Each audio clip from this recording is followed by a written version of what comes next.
I'm last because we wanted to finish with someone who doesn't know what he's doing. We wanted to show you a school that actually is very much in process here. Our international program opens in August of this year, August 2011. So what I say, and with apologies if there are a few of you for whom this is just not relevant and you're ready to hit the road, you won't offend us at all. But the idea here is to provide simply a model, and I use that word advisedly, of what one school has done in examining the issues, trying to put together a program that will answer to the needs of these students. Just as Doug has said, we're here to serve kids, and really for no other reason. So what you see on that cover page that says establishing the John Baptist boarding program is actually a cut and paste job by me of the opening couple of pages of our business plan that went to the bank. A description of what we intended to do, that we had to sell a bank on so that we could take out a loan in order to go forward. And it describes our school a little bit. We are one of the 10 main so-called town academies for publicly supported private schools. We're 94% publicly funded. The state of Maine sets our tuition. We are allowed to charge this year $9,225, give or take $10 or so, to our current day students. That's it. That's how much we get per student set by the state. We do the impossible, actually. We educate our kids for less than the national per capita public school average. And these 2 weeks, last week and this week, our little school of 430 kids is taking 435 AP exams. We have students who are headed to Yale, to Dartmouth, and we also have lots of what I call the mere mortals, kids who have wonderful opportunities in front of them, but are not the kinds of students that you and I may see from Shanghai who are hoping to get to the University of Wisconsin or something like that. We are in a shrinking demographic. We're a 9 to 12 school, a high school. We have no control over that shrinking demographic. We can manage to the numbers, i.e. we can lay off people, but we're in a state that lacks diversity at the time at which demographics are shrinking. Should we look at adding another population of students? Do we have the kind of program that we could offer? We saw other schools doing this, and we thought to ourselves, we're something of an advanced placement factory. We have a great music program, quite good visual arts program. In some ways, we're the kind of school that some of these international families are actually looking for. Maybe there's a match there. Shall we at least study that? We had a board retreat in October 2009 at which that question was posed. Shall we study this? Now, if you turn to the second page here, you'll see a boarding program timeline, and I will walk you through some of this because I'm thinking that a few of us are getting back in the car, and the way we process this conference is going to be to let some of the point speakers have made just kind of cycle through our brains. And the process by which a school implements or expands a program like this, I think is very much needs a part of, I hope, that tape loop that plays in your head. It is not for the faint of heart.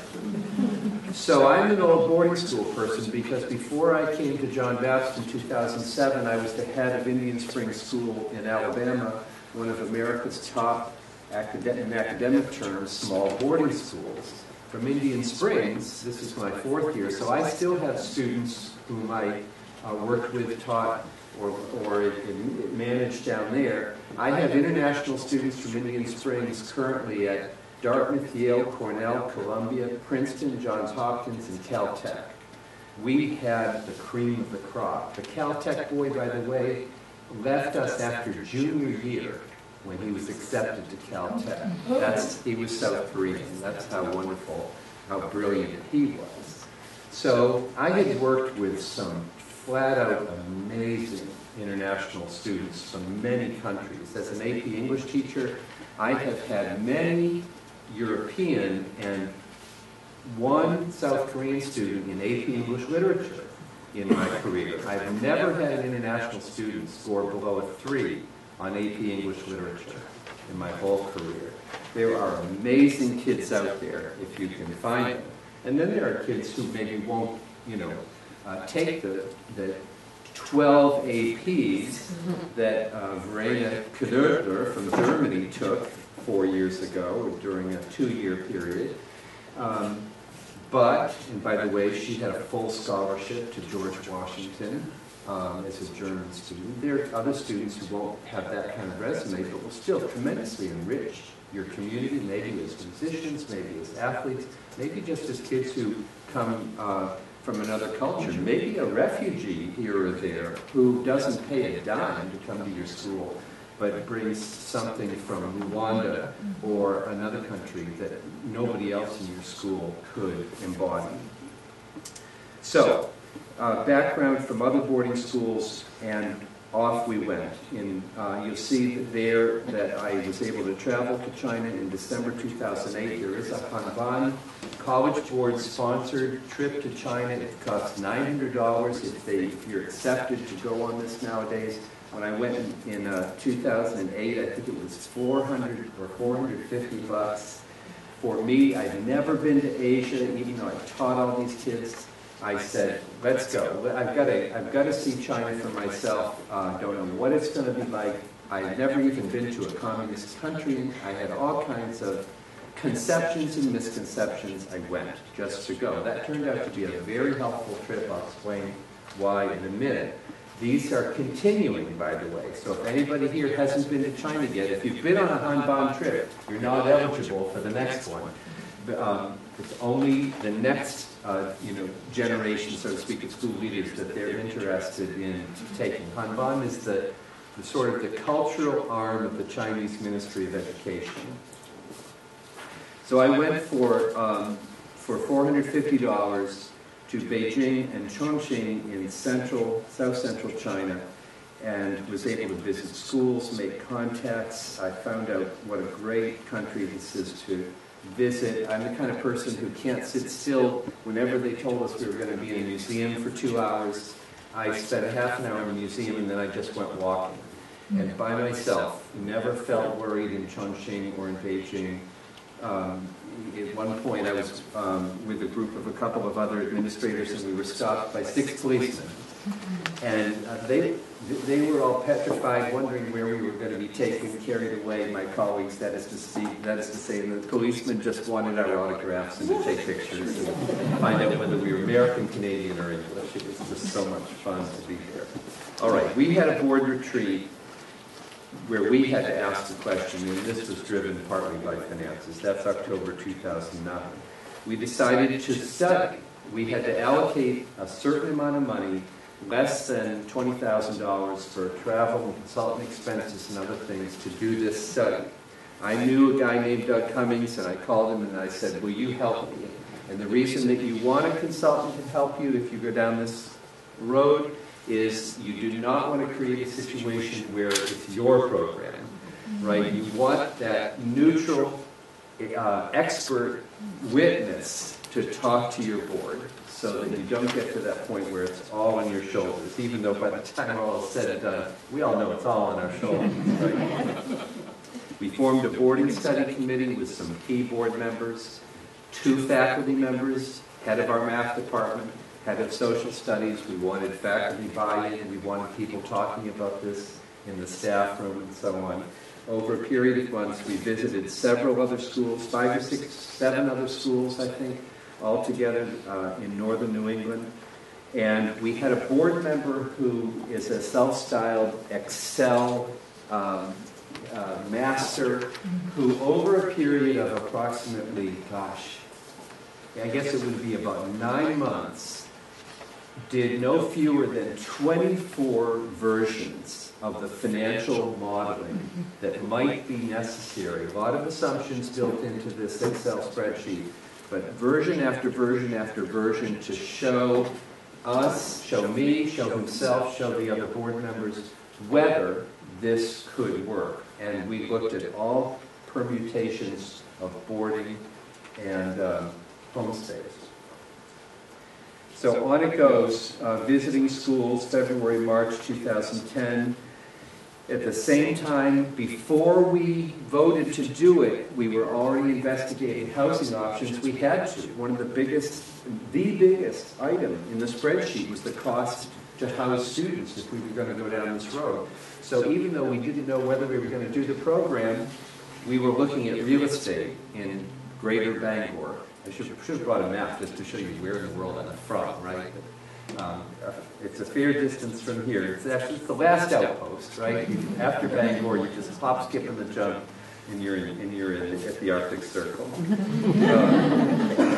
I did some things very much on instinct. I joined TESOL, Teachers of English to Speakers of Other Languages, because I wanted to, even though I myself had been an ESL teacher in France, that's how I started my teaching career, and had taught ESL at boarding school before I became an administrator. That had been pretty far in the past. I wanted to know about the profession, the ESL profession, as it were, today. And I went to it happened that the international conference was in Boston. That was lucky.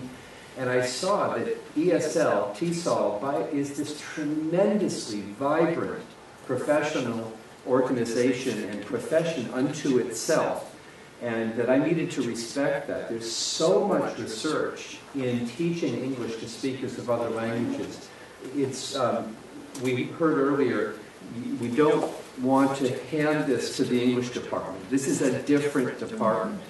Respect that and let those experts build the program if you go in that direction. In April 2010, I flew to Korea for the second trip to Asia, first time in South Korea. And the reason I did that was to marry 2 of my former students. This is really my only qualification for this program. I had been contacted the previous summer by a former student from Seoul who told me, "You won't believe this, but I'm marrying Andy." He was my former student from Taiwan.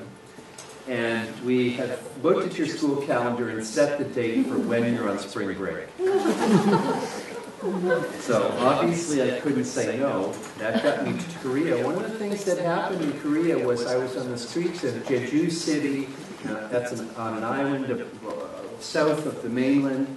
At 9:30 at night, I was walking around Jeju City. And all of a sudden, this was a Monday night, the streets filled with teenagers. This is a small city, a couple 100,000 people, 9:30 at night on a Monday. All of a sudden, literally hundreds and hundreds of teenagers walking around the streets. They just got out of second school, out of night school. They had gone to school all day, go take a quick break for dinner from 6 to 9:30, 7 to 9:30, depending on the program. Extra English, extra math, extra computer, extra music, whatever it might be. And 9:30 at night, the streets fill. See your friend quickly. Go to the Burger King. Get a milkshake or a soda or whatever, a cup of coffee, and then at 10 o'clock it's time to go home and do homework. That's the South Korean ethic that I had heard about, but I had never witnessed it. Doug brought us a report in May. This was about 4 months after he formally started his investigation. We had a board meeting in June. The board voted yes. So June 2010, the board said, let's have a program, and let's open it in August 2011. So That was the fish or cut bait moment. And as you flip through this, I'll go on to the second page, you see a whole list. Well, I shouldn't say a whole list. Actually, it's a partial list of the steps that we've taken in order to get a program ready for August 2011. And I should say one thing about this. As positive as all my past experiences have been with international students and with travel abroad, living abroad, this year has been a challenge, because that planning year, although you get a little bit of money to work with, and maybe you've got to hire one person to help you, so much work has simply devolved to the administration, which is basically trying to run 2 years at once. So the planning year is also not for the faint of heart. I actually will be very glad when the kids show up, because right now we're writing handbooks and working on homestay programs and renovating buildings. It's all this prep work for something that will exist but doesn't yet. We have done everything that's on here, from getting ourselves trained to working up curriculum. We have hired Priscilla Eng, who's an ESL professional from Middlesex Community College in Massachusetts, one of the most expert ESL people that I know, to advise us on how to do a support program for our kids. We have continued to travel abroad. I said I would talk about why that first trip to China was so important.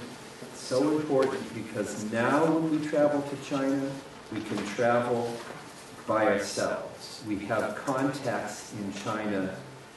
We don't need to be part of a big educator's junket. We can basically travel in Chinese, meet people face to face. We have contacts. Every time we made friends traveling abroad, made a contact, we made sure to cultivate so that the next trip back, we can see those same people. So now if I go to Chongqing, and I have gone, this next trip will be my third, I have a teacher there who's on board with us, who will be my translator and guide wherever we go in that part of China, and help us put the pieces together. So we also go out of our way to make sure to say that we have tremendous respect for the education system in China.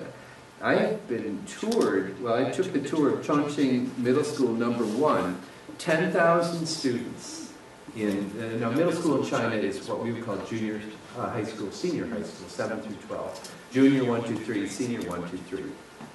Chongqing number 1 is the number 1 school in its city, 10,000 students.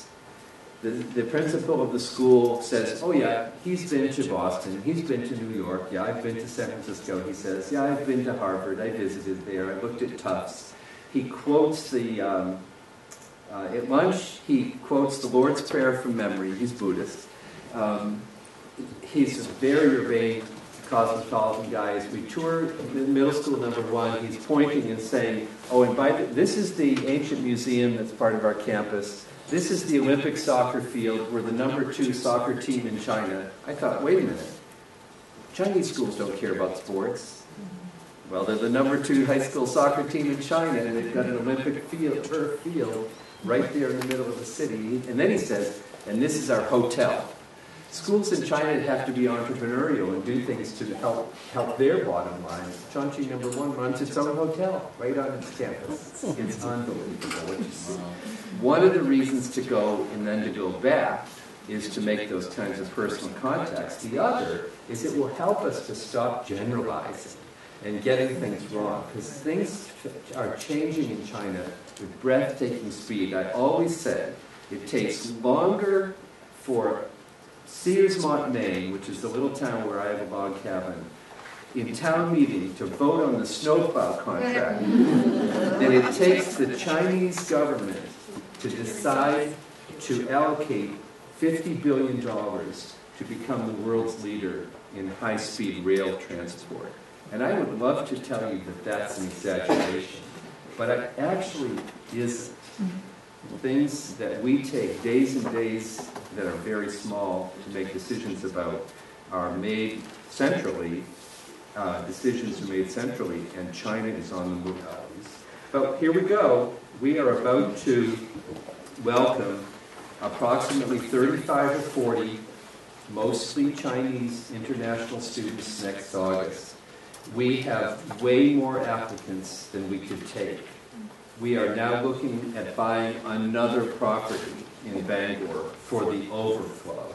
This is how wild this is. We don't have a program, and we are featured on websites around China for the quality of our program. We have the beginnings of the Chinese Parents Association forming in China.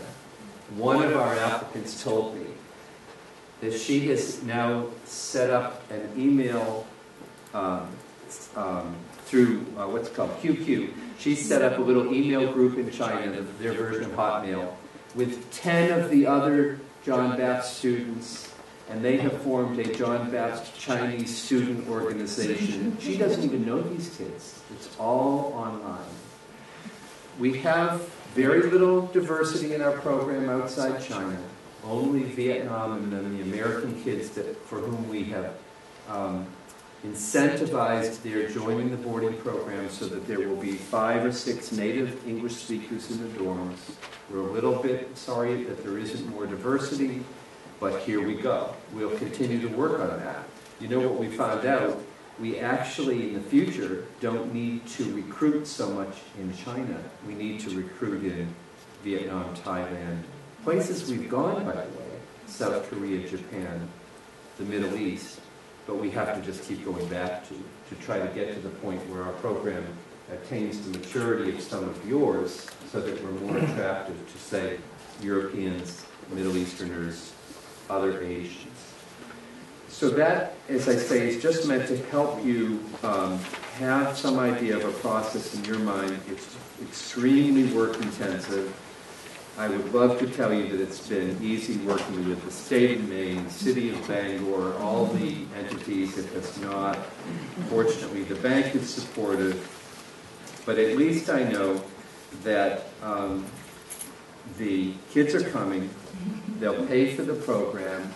And I, at my advanced age, feel like I'm about 20 again because I'm learning stuff that I just didn't know. The latest being the photo from our former Chinese teacher, who is a professor at the conservatory in Shenyang. She's an English professor at a music conservatory. On April 1st, she was called up for military duty. Because one of the things you do if you're a conservatory professor is every so often you have to remind yourself how to shoot an M16, or the Chinese equivalent. So I have a picture of her wearing a John Baptist baseball cap, holding an M16. She told me she hit the target once. All right, I'll take a couple questions, and I know that we're going to do a wrap-up.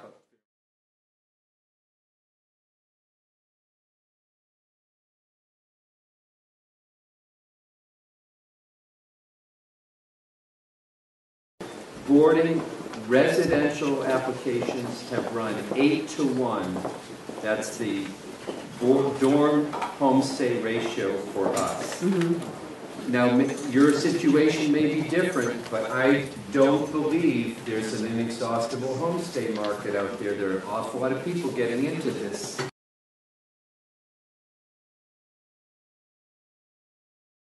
By the way, the way that we work with agents who worry us, whose business practices worry us, is we make friends with them. There are all kinds of business practices in China that might worry you if you try to do business in that country. But this is China. This is a big, vibrant, exciting country on the move. We're not going to dictate business practices to the People's Republic of China. But we can talk. I find it's actually quite possible to talk face-to-face with the Chinese and say, actually, we can't do that. Okay, what can you do? Life's a negotiation.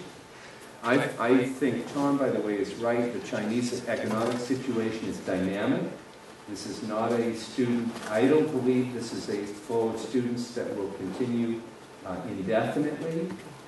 I don't think we can predict it. And I even go farther. I don't think that economic reality will ever return in the world to 2000, or pick the year that you go back to when the United States is the undisputed economic leader and we call the two.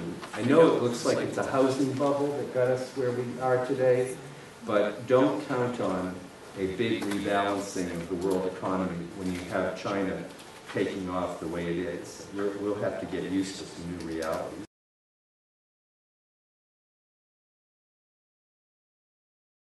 $36,750 all inclusive. We looked at, I looked at 40 boarding school tuitions, schools that I had been at myself, to ones like that I was aware of, like the Vermont schools, and all the way up to the most expensive ones.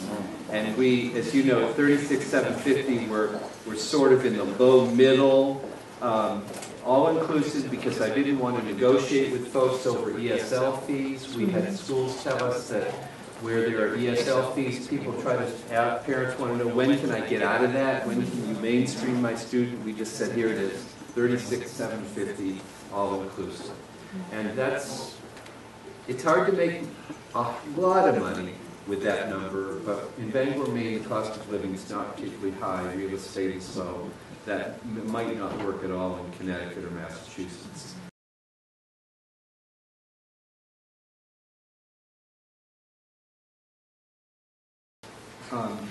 Right now, our plan is, what the board has approved is 42 boarding students, 6 Americans, 36 international, and with no plans to grow that.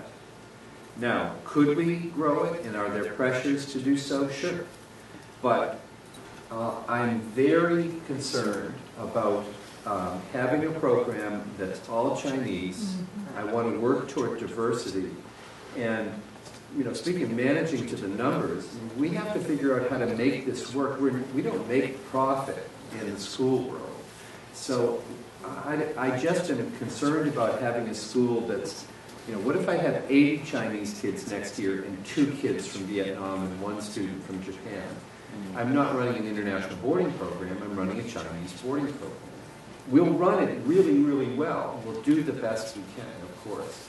But I'm very concerned that we would then have investments in properties and other things which could be an albatross around our neck 5 years from now. The Chinese currency, for example, is favoring this wave of students coming here. And there could be an adjustment. If the currency adjusted like the yuan, 33%, we wouldn't see a 33% decline. We'd see more like a 50% or a 66% decline. At least that's what the Japanese model, that's what happened with Japan, and that's what happened with South Korea. So we're pretty nervous about that. I would just say we're properly cautious, not nervous. Just trying to be prudent about not putting all our eggs in that basket. Thank you very much. Pleasure to be here.